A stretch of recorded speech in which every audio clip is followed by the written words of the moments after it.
What is up, ladies and gentlemen? Thanks for clicking on another episode of Break the Silence. I am your host, Cyborg, and we just got done watching a dominating performance by the Cleveland Cavaliers over the New York Knicks tonight in Cleveland, a game that the Cavs won 109-94. This was a game I was highly anticipating because we know what both of these teams represent in the Eastern Conference. It feels a little bit like a rivalry with some of their playoff history and some of their history between these two teams, but we had this new look Cavs roster, adding James Harden, Keon Ellis, and Dennis Schroeder, and you see massive dividends since those moves have been made. The Cavs moved to 6-1 in the James Harden era, and tonight they put on a defensive masterclass. One of the questions we had about this Cavs team was how would they perform defensively?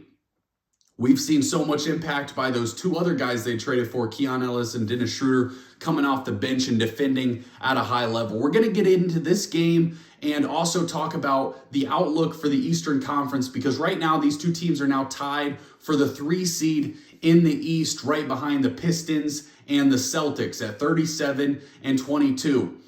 So both of these teams had high hopes coming into the season. We thought these would be the two best teams in the Eastern Conference, and they've kind of had different paths to get here. The Knicks have been up and down and up and down. The Cavs felt like they were really having a rough stretch to start the season, but they have been really coming on as of late and playing awesome basketball. Since they got James Harden, they beat the Nuggets, the Hornets, who have been playing good, so I count that as a quality win, and tonight against the New York Knicks. Before we get into it, take a second to subscribe to the channel. We just passed 1,300 subscribers. We are grinding NBA content, so if you love basketball, if you love the Cavs, if you love to not just talk about the Los Angeles Lakers and what LeBron James wears to games every night, make sure you subscribe to the channel. So tonight, the Cavs, like I said, won 109-94. And one of the big question marks was how would the Cavs defense perform with the trade of James Harden? Now we know that Darius Garland was not a high-level defender. He was small, certainly had his limitations on that end of the court, and you got rid of DeAndre Hunter as well. He was a bigger wing, but there's always questions when you add a guy like James Harden, who is one of the greatest offensive players this league has ever seen, but a guy who's not known for defense necessarily. The Cavs, since adding Harden, have been a top 10 team in the NBA in defensive rating. So I think that answers a lot of those questions so far. And holding a good New York Knicks team to 94 points is highly impressive. So, and in particular, Jalen Brunson tonight was 6 of 19 from the field. Josh Hart, 4 of 11. Mikal Bridges, 6 of 17. So we saw the Cavs really step up, holding the Knicks to 41% from the field for the game, and they forced a lot of turnovers. It was 16 for the Knicks last time I looked. They finished with 17 turnovers for the Knicks. So the Cavs really defended at a high level. On the offensive end of the court, James Harden has unlocked something in Jarrett Allen that has been so impressive. Before James Harden got to the Cavs, Jarrett Allen averaged 13.9 points, 8.1 rebounds, and 60.5% from the field. Those are pretty decent numbers for a starting center in the NBA. We know Jarrett Allen also contributes a lot on the defensive end of the court. But since adding James Harden, those two guys on the court together have a 127 offensive rating. That would be the best in the NBA if that was spread out, amongst the entire season for teams, so that's a very high offensive rating. But since they added James Harden before this game, because it hasn't calculated in the stats yet, Jarrett Allen is averaging 20.7 points per game, 11.5 rebounds, and 75.4% from the field. And tonight he had 19 points, 10 rebounds, 2 blocks on 7 of 8 from the field. I called this. If you went back and watched my first video when the Cavs beat the Sacramento Kings, their first game with James Harden, I noticed immediately in the first quarter that the looks that James Harden was able to generate for Jarrett Allen completely changed the outlook of this Cleveland Cavalier offense and brought so much more dynamic to what they're able to produce. James Harden has always done this with big men. Clint Capella, Zubac for the Clippers this season. Obviously, we know he played with Joel Embiid. there's been so much criticism for James Harden as a player for some of the things he's done in the past. In particular, one of the big criticisms is, can you win with a player like Harden, who is almost like an entire offensive system in himself? I think that narrative should completely change. The way that Harden has been able to integrate himself into multiple various offenses so quickly and so effectively, to me shows that he isn't just an isolation player who needs the entire offense built around him. Now, he's still a great isolation player. He's number one in the NBA in isolation scoring, but he's such a great distributor of their basketball. He's so smart. His basketball IQ is through the roof. And you instantly see the impact that he has playing with so many different star players. Obviously, we know what he did in Houston. They're winning an MVP. Hey, one season he averaged, I think, 35 or 36 a game. Unbelievable. Then he goes to Brooklyn. He plays with KD and Kyrie. If Kyrie hadn't gotten hurt and KD's foot wasn't on the line, they maybe win an NBA championship. He then goes to Philadelphia. They're really good he pairs really well with Joel Embiid.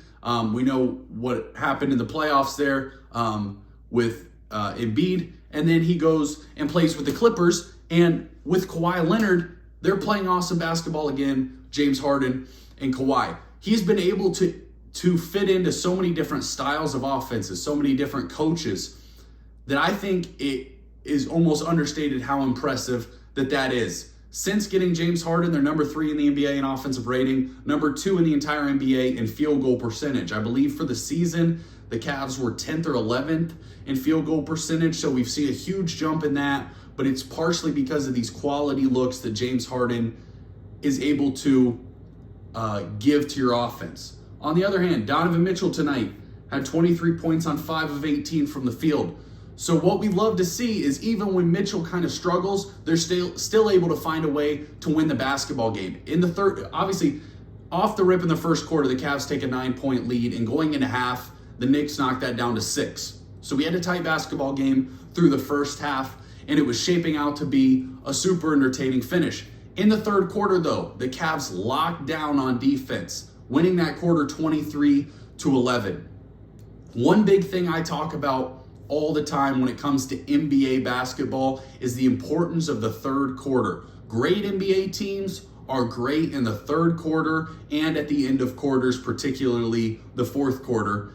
Down the stretch, clutch time, we know how valuable that is. We know what Donovan Mitchell represents in both the second half in general. I believe he's number 1 in the NBA in second half scoring last time I looked, and he was number 2 in fourth quarter scoring or clutch scoring. So we know what he's able to do.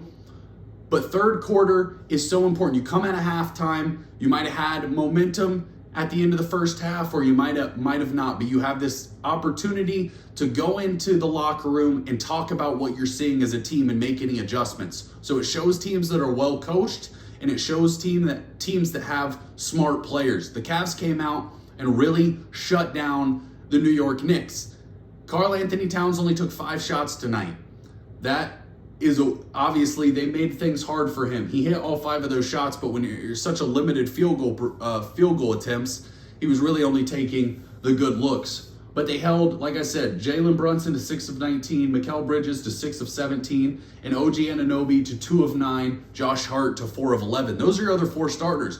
Those guys all shot terrible from the field. So the Cavs came in that third quarter and really locked down on defense to put this game away. And it felt like every time that the Knicks started to try to make a run, James Harden or Donovan Mitchell would make a big shot. James Harden was 4 of 7 from the 3-point line tonight, really making a big impact. The other thing that I really love, just to finish on that point, what is going to be so interesting when we get to playoff time, this Eastern Conference is really shaping out that it could be an awesome playoffs. The Pistons look like an entertaining basketball team, but they do have some flaws. We saw them play the Spurs last night, and if you're able to defend the paint on them and make them shoot 3-pointers, they're not a very good 3-point shooting team. With Evan Mobley and Jarrett Allen, that's something that I could see the Cavs being able to do, force them to take shots on the perimeter. And then when you look at the Boston Celtics, Are they going to add Jason Tatum? What percentage will he be at? How will he fit in to what the Celtics have been able to establish this season? And then the Knicks, I'm just going to be honest with you. I don't really believe that this team can win 3 straight rounds to make the NBA Finals.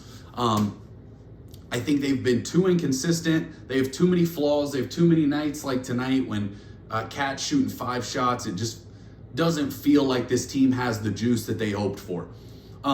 But this Cavs offense, because of what James Harden's able to do and being number 1 in the NBA in isolation points, half-court offense should be able to be generated by the Cavs. And when you get to the playoffs, you talk so much about the game slowing down and possessions mattering more and teams getting back on defense more so than they do in the regular season. Half-court offense is so important. And that's where some of your elite scorers can really make an impact.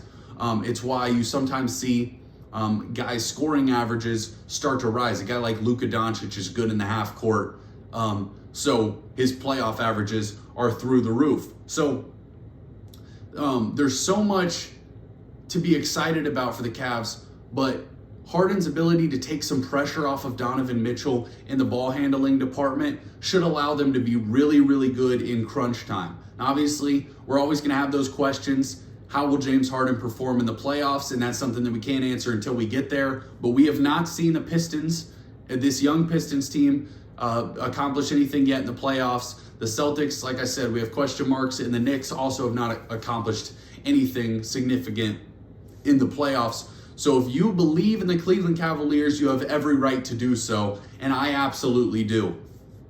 I think right now, if you ask me in the Eastern Conference Finals, I would expect the Cavs-Pistons Eastern Conference Finals, and I'd probably be leaning Cleveland at the moment with all the things that they're able to do on the basketball court.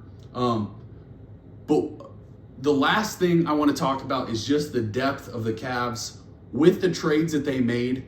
The fact that they were able to save some money with what they did is really, really impressive because now they're able to go 9-10 guys deep, which is really important come playoff time. We've seen deep teams like the Thunder, like the Celtics over the last few years win the NBA Finals. Having that ability to continue to throw fresh players out there when guys get tired in long 5, 6, 7 game series. I didn't want to just leave it at 6, 7. I couldn't do that because that's a stupid little joke. But tonight, Dean Wade played, had 11 points. Jarrett Allen, like we said, 19 and 10. Evan Mobley started this game hot. He's still on a minutes restriction, only played 24 minutes, but had 12 points, 7 rebounds. We know what he represents on the defensive end of the court as the reigning defensive player of the year. James Harden, 20 points, 4 assists. Donovan Mitchell, 23, 5, and 4. Jalen Tyson has really been a revelation for this Cavs team on the wing. And that's always been their question mark, kind of, is that small forward position because they had 2 really good big men, 2 good guards in Garland and Mitchell. And we just wondered, how are the Cavs going to fill that 5th starter spot? Well, if Dean Wade is able to give you 11 and 8, and then you have Jalen Tyson come in and give you 12 off the bench, that will work come playoff time. Sam Merrill didn't shoot the ball well tonight, but we know he's a really good 3-point shooter. Dennis Schroeder and Keon Ellis both add so much value. Keon Ellis, we know, is a great 3-point shooter and a great perimeter defender. And Dennis Schroeder provides so much pressure, but also another ball handler and shot creator. So this Cavs team is able to, at all times, have 2 shot creators on the court with Schroeder, Harden, and Mitchell. And that has so much value. I watched the Pistons-Spurs game closely last night, and at times it felt like the entire offense was so reliant on Cade Cunningham for the Pistons that and Cade had a terrible game. He was like 5 of 26 from the field. But it made it really difficult for them to generate quality looks. And that's why having that third ball handler and a playmaker is so, so valuable. And obviously they don't even have Max Strus back. Thomas Bryant can provide some minutes off the bench. Strus hasn't played all year, so we'll see if and when he's coming back. But all in all, I am so excited about this Cavs team. Like I said, I think they're 6-1 in the James Harden era, and they're tied for 3rd in the Eastern Conference. It felt like a month and a half ago, 2 months ago, this team was drawing dead. They were like 7th or 8th in the East, and just not playing inspired basketball. But things have absolutely flipped a switch, and I could not be more excited to watch this Cleveland Cavalier team going forward. That's all we got for you tonight. Appreciate y'all watching, taking the time to enjoy the video. Don't forget to subscribe. Cyborg out.